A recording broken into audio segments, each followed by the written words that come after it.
बड़े बुजुर्गों का महत्व। एक प्यारी सी कहानी। एक पिता ने अपने पुत्र की बहुत अच्छी तरह से परवरिश की, उसे अच्छी तरह से पढ़ाया लिखाया। वह पुत्र एक सफल इंसान बना। पिता अब बूढ़ा हो चला था।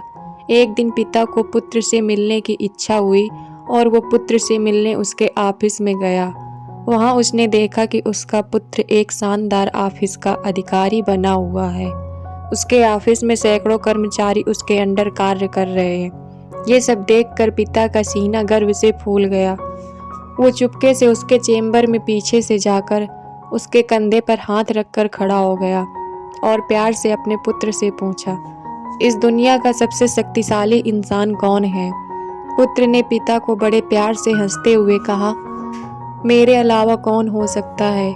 पिता को इस जवाब की आशा नहीं थी। उसे विश्वास था कि उसका बेटा गर्व से कहेगा, पिताजी, इस दुनिया के सबसे शक्तिशाली इंसान आप हैं, जिन्होंने मुझे इतना योग्य बनाया।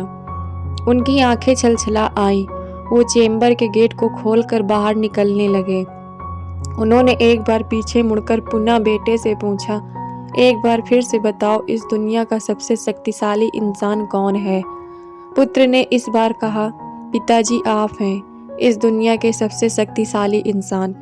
पिता सुनकर आश्चर्यचकित हो गए। उन्होंने कहा, अभी तो तुम अपने आप को इस दुनिया का सबसे शक्तिशाली इंसान बता रहे थे, अब तुम मुझे बता रहे हो। पुत्र ने हंसते हुए उन्हें अपने सामने बिठाते हुए कहा, पिताजी, उस समय आपका हाथ मेरे कंधे पर था।